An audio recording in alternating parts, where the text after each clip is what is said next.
আপনারা জানেন সাবেক এমপি জাফর আলম আমার সাথে সম্পর্ক ভালো ছিল না, আমাকে কাজ করতে দেয় নাই।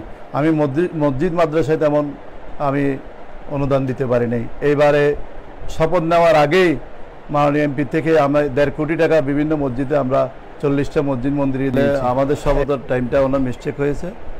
আমি শপথ নিলেও আমি আগেও ছিলাম, এখনও আছি। আমার দায়িত্ব আজকে নিতে হয় নাই, দায়িত্ব ভাইস চেয়ারম্যানরা নিয়েছে।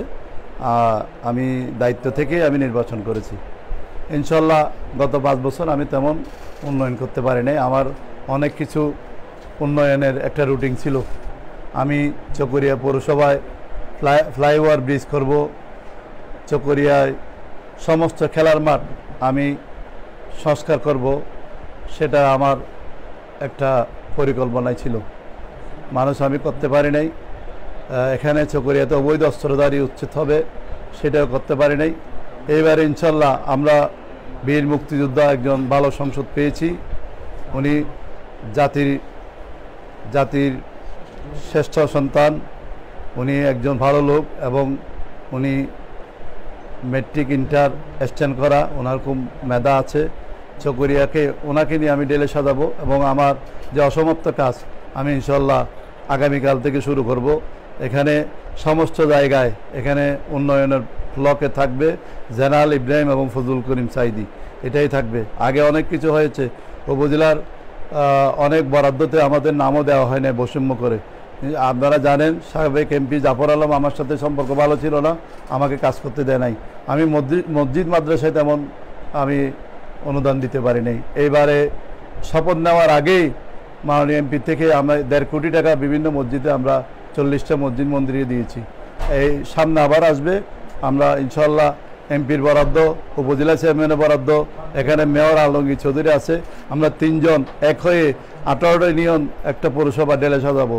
এখানে কোনো দখলবাজ থাকবে না, কোনো অস্ত্রবাজ থাকবে না। যারা অস্ত্রবাজকে, গরুচুরকে, মদতদাতা এদেরকে চকরিয়া থেকে উৎখাত করব। আপনারা জানেন 23 তারিখ যারা রাজনীতি করেছে তারা ছিল মাঠে, আর যারা গরুচুরদেরকে নিয়ে মাঠে এসেছিল তারা পলায়ে গেছে।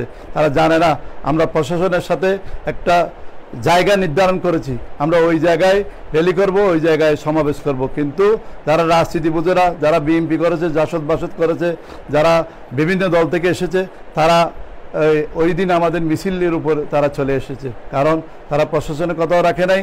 ওই দিন 23 তারিখ ওনার খবর ছিল না। 23 তারিখ জাতীয় প্রোগ্রাম, এটা মাননীয় প্রধানমন্ত্রী এবং আওয়ামী লীগের যে প্রোগ্রাম নির্দেশনা আছে, প্রতিষ্ঠাবার্ষিকী উনি নির্দেশনাকে বৃদ্ধাঙ্গুল দেখিয়ে উনি মিছিল করেছে। ইনশাল্লাহ আমরা আগামী দিনে যে সমস্ত জাতীয় প্রোগ্রাম মেয়র এবং আমার নেতৃত্বে এবং গিয়াসউদ্দিন চৌধুরীর নেতৃত্বে, এখানে পৌরসভা আওয়ামী লীগ আছে, এখানে মানিক চৌধুরী এবং কাউন্সিলর মুজিবের নেতৃত্বে ছাত্রলীগ, যুবলীগ, স্বেচ্ছাসেবক লীগ, শ্রমিক লীগ আমাদের সাথে থাকবে, মহিলা আওয়ামী লীগ সাথে থাকবে। চকরিয়ার রাজপথে আমরাই আন্দোলন সংগ্রাম করব। সালাউদ্দিন সিএবির পক্ষে যারা আছে তারা জননেত্রী শেখ হাসিনার আওয়ামী লীগ, আর জাফর সাহেবের যারা আছে তারা জাফর লীগ, তারা দখলবাজ, চোর ডাকাত। আমরা চোর ডাকাতকে প্রতিহত করবো ইনশাল্লাহ। আজকে শপথ হলো এই চকরিয়ার মাটি আওয়ামী লীগের গাঁটি। চকরিয়া থেকে এখানে সন্ত্রাসী, অস্ত্রবাজ, দখলবাজ এখানে মুক্ত করতে হবে, এই আশা রেখে আমি আপনাদেরকে ধন্যবাদ জানিয়ে আমার বক্তব্য এখানে শেষ করলাম। জয় বাংলা, জয় বঙ্গবন্ধু।